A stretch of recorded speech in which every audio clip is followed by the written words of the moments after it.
네, 여러분 안녕하세요. 노가당TV입니다. 2026년 상반기 공채가 곧 시작이 됩니다. 그렇기 때문에 상반기 공채가 어떤 흐름으로 진행이 될지, 전망, 어디가 뽑고 어디는 안 뽑을지, 그리고 어떤 분야를 뽑을지에 대한 부분을 같이 얘기를 나눠보는 시간을 좀 가져보겠습니다. 기본적으로 우리가 상반기 건설 시장의 전체 흐름을 먼저 봐야 실제적으로 어떤 회사가 어떤 직무에 대한 인원을 뽑을지를 우리가 점칠 수가 있습니다. 실제적으로 저희가 한 2022년 이후부터 국내 건설 경기는 침체가 되고 있습니다. 그렇기 때문에 대우건설에서도 2차 면접이었던 BC 면접에서도 이 국내 건설 경기가 침체되는 이유를 우리가 지원하신 분들께 직접 물어보았었죠. 하지만 다행히도 2025년 작년 하반기부터는 일부 그래도 회복되는 조짐이 좀 보이고 있습니다. 여전히 지방에서 미분양 사태라든가 그리고 PF로 인한 리스크는 여전히 존재를 하고 있지만 그럼에도 불구하고 예전에 비해서는 살아납니다. 그렇다라고 하면 이런 것들이 우리가 건축본부 쪽으로 고려를 했을 때 어떤 영향을 줄 것이냐라는 거죠. 기본적으로 주택 위주의 사업만 건설하는 중견이나 중소건설사들이 있습니다. 이 회사는 인원을 뽑기는 뽑아요. 하지만 우리가 예전보다 더 확대된 인원을 뽑지는 않을 겁니다. 상당히 보수적인 채용을 하겠죠. 그리고 우리가 대형 건설사 같은 경우, 딱 예를 들어서 10대 건설사 같은 경우도 흔히 말하는 선별적인 채용을 할 겁니다. 그 말은 우리가 뭉텅거리로 다 뽑는 게 아니죠. 예를 들어서 우리가 건축을 돋뽑고 토목을 아예 안 뽑던가 우리가 플랜트 쪽에만 특화된 인원을 뽑든지 아니면 해외 쪽에 특화된 인원을 뽑겠다. 이렇게 딱 타겟을 명확하게 명시해서 우리가 아마 채용이 진행될 가능성이 크다라고 보시면 됩니다. 결론적으로만 보면은 우리가 주택 사업만 하는 건설회사는 사실 2026년에 채용 규모가 클 것이다라고는 전혀 기대할 수가 없다라는 겁니다. 그러면은 두 번째로 우리가 가져갈 수 있는 것 중에 하나가 바로 신사업입니다.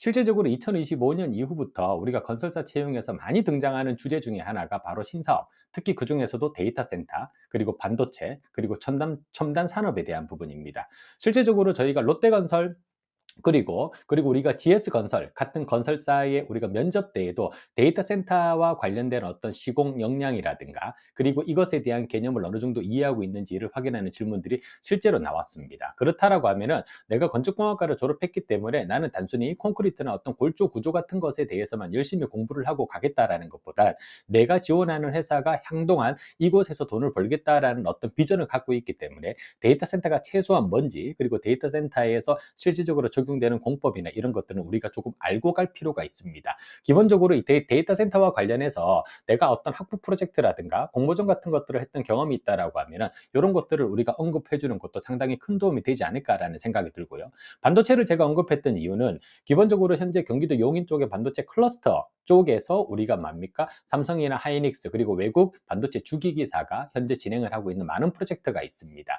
그렇다라고 하면은 우리가 10대 건설사 위주로 보았을 때에는 우리가 실질적으로 이 반도체 산업에서 본인들의 매출 역량을 계속적으로 확대하기 위해서 노력을 할 겁니다. 그 말은 내가 SK 하이닉스를 입사하는 건 아니지만 내가 입사를 했을 때 반도체 공장의 건설 파트로 가서 근무를 하게 될 가능성이 높다라는 겁니다. 그렇기 때문에 그 역량도 우리가 어느 정도 고려를 해서 가야 됩니다. 그래서 항상 우리가 최근에 기사를 많이 보게 되죠. 실제적으로 주택 시장은 흔들리고 있지만은 건축 시장을 잡아주고 있는 거는 데이터 센터와 반도체 건설이다라고 얘기를 하고 있습니다. 자, 블렌드 쪽으로 조금 넘어가 볼까요?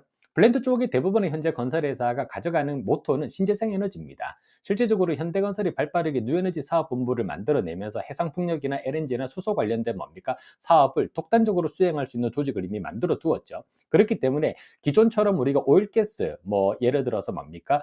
복합화력, 석탄화력 이런 곳에만 집중되었던 한 20년 전의 EPC 트렌드와는 달라진 뭡니까? 양상으로 해상풍력이라든가 LNG나 수소와 관련된 이런 약간 신재생 에너지 쪽 여기에 당연히 원전도 포함이 되겠죠. 그런 인력에 대한 부분을 우리가 조금 더 선호하는 뭡니까? 뉘앙스로 가게 될 것이다라는 겁니다. 그렇기 때문에 우리가 그 안에서는 안전도 뽑고 기기도 뽑고 배관도 뽑고 전기도 뽑습니다. 그 다음에 화공과를 졸업하신 분들도 뽑죠. 왜냐하면 공정 설계도 뽑아야 되니까. 그리고 이 인력들은 당연히 영어 가능 인재를 선호할 수밖에 없다라는 겁니다. 그렇죠?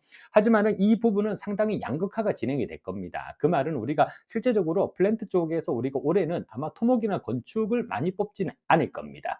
왜냐하면은 최초의 수주를 해서 이거를 처음에 착공할 때까지 만들어가는 역할을 2026년, 2027년에 건설사들이 많이 수행을 할 텐데 여기에는 건축 토목직이 수행하는 업무보다는 기계, 배관, 전기 쪽 그리고 화공과 출신들이 하게 되는 업무가 많죠. 그렇기 때문에 그런 약간 양극화 현상으로 진행이 될 거다. 토목 같은 경우는 작년에 현대 엔지니어링에 대형 사고가 일어난 것도 있고 그리고 현재 현 정부에서 대규모 SOC 사업을 진행하는 것도 상당히 상당히 제한적입니다. 일부 뭐 지화와 철도 사업이라든가 도로화 사업 같은 것들이 있었지만 거의 대부분의 프로젝트가 끝났습니다. 그렇기 때문에 우리가 공공 인프라에서 발주가 되는 어떤 토목이나 SOC 사업에 대해서는 실질적으로 상당히 적은 인원을 채용할 수밖에 없다라는 겁니다. 대기업 건설사도 그럴 것이고 중소 또는 중견 건설사는 더 보수적으로 인원을 뽑을 수밖에 없다라고 보시면 될 것 같습니다. 그리고 안전직무 같은 경우도 많이 물어보시는데 안전직무는 작년에 비해서 더 뽑을 수밖에 없습니다.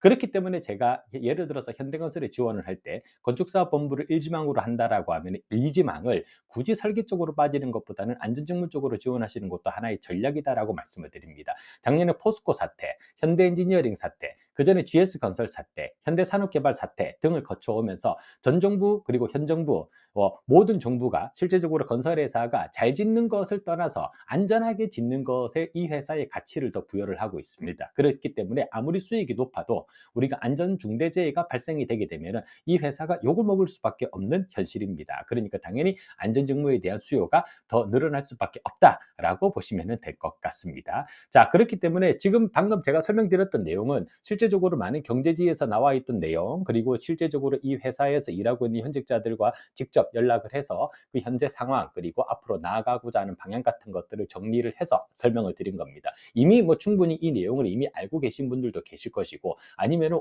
나는 처음 듣는 내용이야 하시는 분들도 있겠죠. 그러면 이 영상은 처음 듣는 분들을 위해서 만들어진 영상입니다. 만약에 여러분들께서 나는 이런 내용을 몰랐어 하시는 분들은 이 영상을 기점으로 2026년 공채가 시작되기 전에 방금 제가 설명드렸던 이런 키워드들에 대해서 조금 더 적극적으로 조사를 해보고 본인이 거기에 대한 백그라운드 널리지를 조금 더 쌓을 수 있는 기간을 꼭 만들어 주시기를 부탁을 드리겠습니다. 그리고 저희가 공채가 곧 시작이 되기 때문에 공채가 진행되기 전에 공채가 물리면 저희가 컨설팅 신청할 때에도 원하는 날짜에 진행을 하는 것이 조금 어려울 수가 있습니다. 그렇기 때문에 한 2월 말 정도 3월 초부터 시작되는 공채를 준비해서 사전에 개인 컨설팅을 신청하시고자 하는 분은 이 화면에 나와 있는 메일 주소로 본인의 직무를 적어서 신청을 해주시기를 부탁을 드리겠습니다.